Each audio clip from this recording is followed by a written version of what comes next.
but I'm on my way to go see Chris the Wine Guy. Now, Chris has lived here in Silver Lake for over 25 years, and I love wine, love the way it tastes, smells, I love pairing it with things, but I'm no expert. So I gave him a challenge. Basically, if you take your big boss or someone really important to a restaurant, what wine do you choose? Do you choose the most expensive one? Is that always the right choice? Who knows? So Chris already has a nice surprise for us out here. I don't know what this is. Smells good. I can smell it already. So we'll see what he's got. What's happening, Zach? How you doing? Welcome back. Challenge accepted. All right. All right, I brought a little special treat, and as you've noticed, I already decanted it for you. This is a 2013 Crianza Rioja. Okay. Rioja is a region in Spain, a little bit of altitude, a lot of wineries are about at least 1,000 feet high.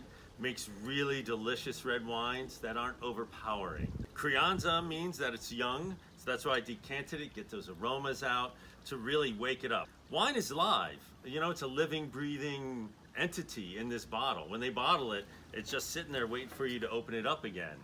You know, so if you just open it and pour it in your glass, you're gonna lose a lot of those nuances that the winemaker, you know, wanted you to taste. Which is why you decant it then. Exactly. Got it. So if I go to a restaurant, I order this one. Yeah. The restaurant should know that it needs to be decanted. You would hope that if you ordered a nice bottle of Rioja that they would decant it for you. So Absolutely. already, if I know it's going to be decanted, that's already a point for me. Yeah. And this is very common on most menus. Yeah, and especially if you're trying to impress someone, a boss, a Right. date, a date's family, you don't want, the last thing you want is a bunch of sediment. Yeah.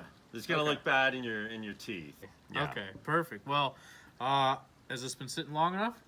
Oh yeah, absolutely. I opened it about 45 minutes ago, so it's got some nice air, and yeah, I had brought it right out from my cellar, so it's nice and cool. That also with red wines, the coolness helps the acidity and the freshness of it.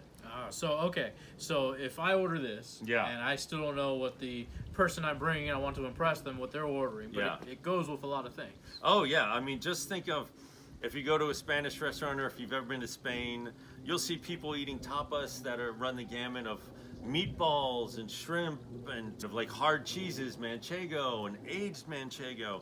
So a lot of Spanish wines are made to go with food. Like right now, all right, boom, let's go. So if you just pick this up at the shop and you go home right away and open it and drink it, no harm, no foul. You know, but if you're at a nice restaurant and you're spending some good loot, you want to make sure, you know, you want to live it up a little. All right. Well, let's get into it. All right, perfect. So now the first thing, you definitely want to get your nose in there and get some of the aromas Okay. and tell me what you think. All right. So give it a swirl. If you hold it by the base lower, you can really, Lower. yeah, you can really get a good swirl going there. Ah. So that really aerates it. And you see it almost looks like the color's changing as you're Yeah. swirling it. And what does this do? It aerates it even more. I mean, with the younger wine, you definitely want to get that air in and get the flavors. My mouth's like salivating. Ah, it smells really good. Yeah. You can really just get your nose in there, and if you open your mouth, you know, because your nose and your mouth, the olfactory are all connected. Yeah. It'll bring air in through your nose and your mouth and really get it in. So when you see people, you know, smelling wine and their mouth is shut, they're not getting the whole experience. Got it. Yeah. So open your mouth and Wow. you notice a little Yeah. different. You can Yeah. really get it in there.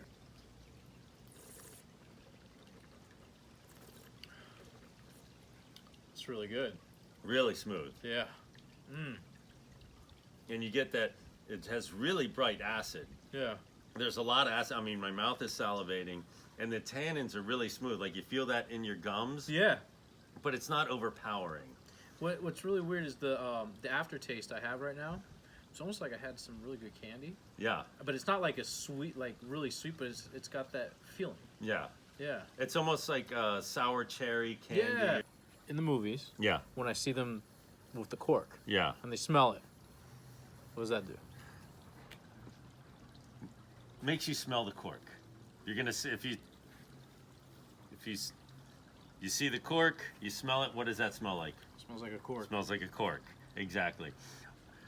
It is a little beneficial on older wines. Because for one thing, you can tell, like, see how this is still all solid? Yeah. that means it's never been compromised. Again, like any reputable restaurant, if someone's pulling the cork out and it falls apart, or you notice that it's moldy or that it's really, you know, if there's something that doesn't look right, there's a chance the bottle might be bad. Got it. And that could be temperature, it could be It could be, yeah, it could be a variety of things. Well, this is really good. Yeah. Isn't it? Rioja's one of my favorite. It never disappoints. See how it's evolving in the glass? There's a little more, now you're getting a lot more floral notes. There's some violets in there. A little carnation even. I gotta tell you, every time I take a sip, it tastes different. So, Chris, I gotta ask you, what's this gonna run me? Because I'm taking people out that want to impress. Exactly. But I don't have the bank account to impress anyone. So, what are we talking here? Exactly. Well, as I said before, like most Riojas, come in at under $100 at restaurants. And even if you wanted to bring a bottle, I got this at another local wine shop here by my house, $18. Nice. So at the restaurant, how much are they going to mark this one up? I mean, depending on what kind of restaurant, I mean, whether it's 3 to 5%, it'd still be under $100. Okay. And again, you'll probably see some other bigger name wine regions and some named wines that are well over 2 or 3 times what this is. So what you're saying is just because it's the most expensive doesn't mean it's that good. Well, usually the most expensive is that expensive because it is good, but I mean, unless you're on an expense account, you know, you don't want to break your bank. Right. It's finding that middle ground of something that is quality and not going to break your bank. You know, and that's Rioja falls in that category. There's a lot of great producers. There's some that have been making wine for generations, hundreds of years, and you know, you kind of know you know what you're doing after a couple hundred years. Yeah, if your great grandfather was making wine, yeah, you would hope so. It's always a solid bet, and it goes with a bunch of different foods and budgets. Yeah, and budgets. Yes, that's a big one. Yeah, that's a big one. Well, to staying in budget. Exactly. Yeah. Here we go. Drink up. Well, we might as well. Right. One more glass. I'm down. I got a ride coming, so all right. We'll down one more, and then until the next time. Yeah, exactly. I'm gonna have something else. Okay, I'm gonna stump you at some point. All right, I'll look forward to it. I'm always up for the challenge. Till the next time. All right, my friend. Thank you. Cheers. Oh, that's good. Oh man. I'm gonna go get a steak now.